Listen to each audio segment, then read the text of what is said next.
Hello everyone, welcome back to the Sporting Blizzard podcast.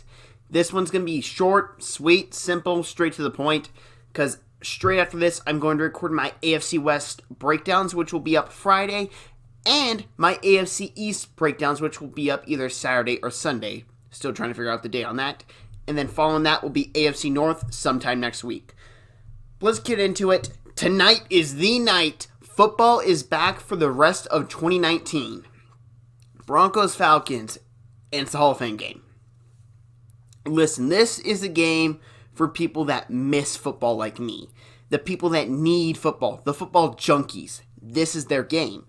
If you're not a football junkie, you're probably not going to turn on the game. Maybe you will, but when you see who's out there, it's going to be like, oh, who's that? But this is a big game for Drew Lock. This game needs to be watched just for Drew Lock. And I don't know how long the Broncos are going to play him. They could play him for a quarter, 2 quarters, 3 quarters, maybe the whole game.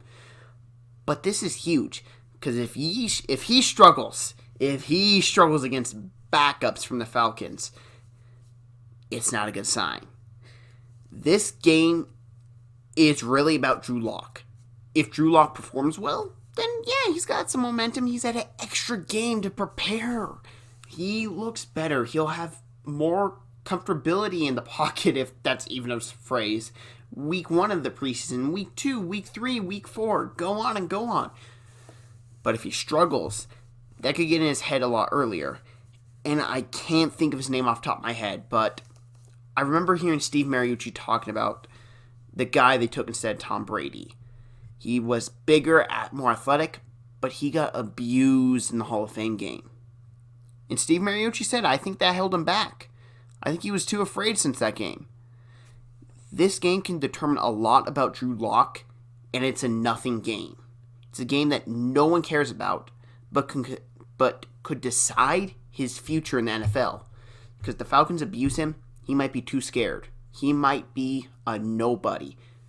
But if he succeeds, that's a little bit of extra confidence that you can use if you're a rookie in the NFL. Now, this is going to be pretty much the end of the show today for this final segment, because I'm going to talk about the NFL Hall of Famers entering the Hall of Fame this year that have had an impact on me as a fan and with what I want to grow up and do in my life. And I'm going to start off with Ed Reed. Growing up being a Pittsburgh Steelers fan, I hated seeing Ed Reed against them. That guy was going to pick the ball off, he was going to run it back, or he was going to see the guy coming across the middle and knock them out. Him and Ray Lewis were a great duo for many years. And even though I hate seeing him against Steelers, I loved watching him play. He is one of my favorite safeties I've ever seen play the game because he was one of the best.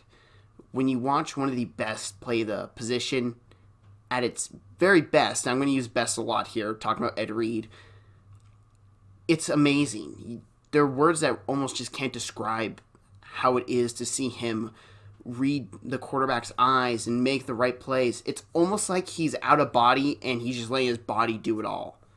It's amazing how fluid he was and everything, and how he could catch the ball. For a DB, he could catch the ball. I know, it's amazing. And run it back for the touchdown. Ed Reed had such an impact on the safety position. Now you look at guys all over the field, like our Earl Thomas, who's been able to be the free safety, and just how he's impacted the game for a play standpoint. And next year we'll see Troy Polamalu go in the Hall of Fame, and he's also had an impact in the game, which we'll talk about next year when he's in. But Ed Reed, one of the best safeties I've ever seen, and I'm sure one of the best safeties in NFL history. Well deserved. The second guy on my list is Tony Gonzalez. And with what Tony Gonzalez has meant to me being a fan growing up, first of all, he made me want to play tight end growing up. Every other kid wanted to play quarterback. I wanted to play tight end. Gen X had a different idea. Currently, I am 5'8", and there's no way I would have been a good tight end. Running back would have been the only option, and that still would have been a long shot. But overall, Tony Gonzalez was a great player, and he did well for the Chiefs. He did well for the Falcons. But when I know Tony Gonzalez, I know him as an Atlanta Falcon. I know him with Matt Ryan catching those touchdowns in the red zone. Being so close to going that Super Bowl against the 49ers. So close. And because I was such a big fan of him, I was actually heartbroken a bit because I wanted to see Tony Gonzalez get that Super Bowl ring that he deserved. And overall, Tony Gonzalez, I mean, he's all-time tight end category for pretty much everything. He's pretty much only second to Jerry Rice in a lot of categories, I'm pretty sure. And that's an amazing feat on its own. So when you set the benchmark for all tight ends to follow, that's a great mark in history for yourself because the NFL is more passing. Even when Tony Gonzalez came in, it was transitioning to more passing. Yes, it was, but it was still a run game when he first came in. And at the end of his career, we saw it really switch more to passing, and him and Matt Ryan had a great years together. They had a lot of good seasons, and they produced good numbers, and they left a mark in my life that I'll never forget, cheering for Tony Gonzalez, hoping he'd win that Super Bowl ring, but unfortunately couldn't. Much respect. Well deserved, Tony. Congratulations. And finally, last person to talk about, but certainly not least, Gil Brandt. Gil Brandt was the architect for the America's Team Cowboys. He drafted Roger Staubach. He brought in all these guys around him. And he did a lot of good stuff then. He brought in computers to the scouting departments. He brought in everything that NFL knows for scouting nowadays, Gil Brandt did. And he did it before everyone thought to do it. He did it in the 60s. Now, of course, technology has come a lot further since then. That just makes it even more impressive that he thought to do that now. And I guess you could say Gil Brandt was the first analytical man. And it's crazy to say. And now you look at it, he now does NFL radio, and he now does all these things he talks about. And if you ever listen to him, if you ever just turn on NFL radio when he's on, his memory of everything that happened back then and how he can just point out what happened, what went wrong, what went good, it's tremendous. You can see his eye for the game, and it's clear as day, and there's no wonder why he's going in the Hall of Fame. Quite frankly, it should not have taken this long. He should have been a while ago, but he's still in at least. And you look at how he won all the Super Bowls with the Cowboys and then retired. He is the godfather of NFL. He is the godfather of scouting. All these ways we look to draft players now, all just for example, how the Cardinals look to draft Kyler Murray, how they brought in all these statistics, looked at all analytics and all that. That might not be there if it wasn't for Gil Brandt. So at the end of the day, Gil Brandt is not only the architect of the Cowboys, but he is the godfather of NFL, and he's well-deserved to enter the Hall of Fame. Gentlemen, it is time to announce the newest members of the Pro Football Hall of Fame. This five-time All-Pro safety was a menace to opposing quarterbacks, racking up the most interception return yards in league history. Ed Reed.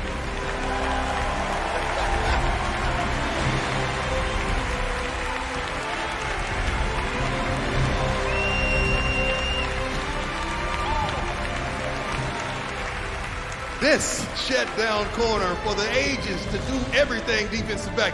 Earned a position record 12 Pro Bowl selections. Ladies and gentlemen, Champ Bailey.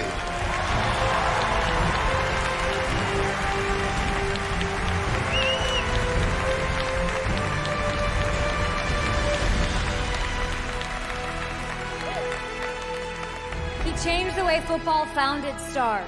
The father of modern scouting and a key architect of America's team, Gil Brandt.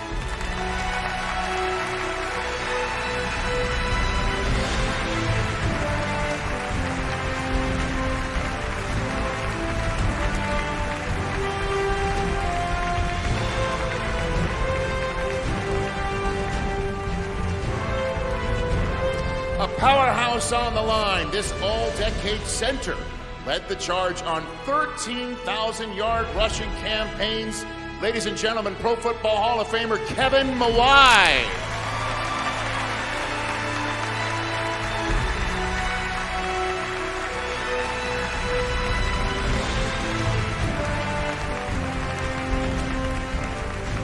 Woo, we got another one. This elite corner snagged 53 interceptions and 3 Super Bowl rings over an illustrious career. a standout of the Patriots dynasty, Ty Law.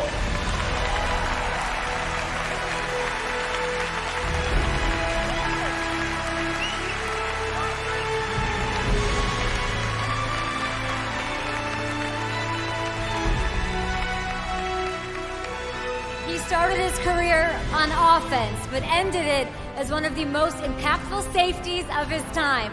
A 3-time AFL champion and 6-time All-Pro selection, Johnny Robinson.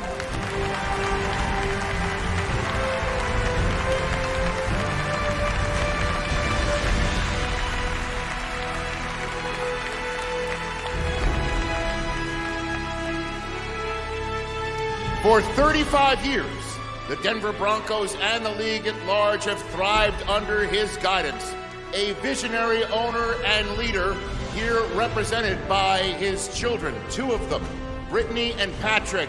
This one's for Pat Bowlen.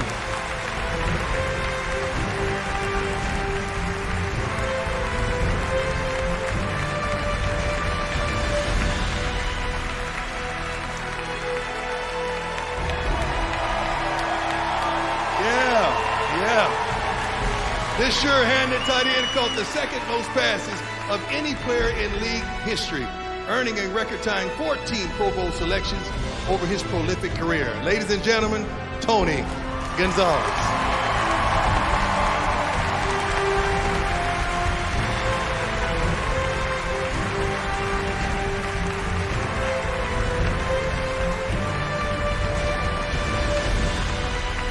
Ladies and gentlemen, put your hands together one more time for your Pro Football Hall of Fame class of 2019.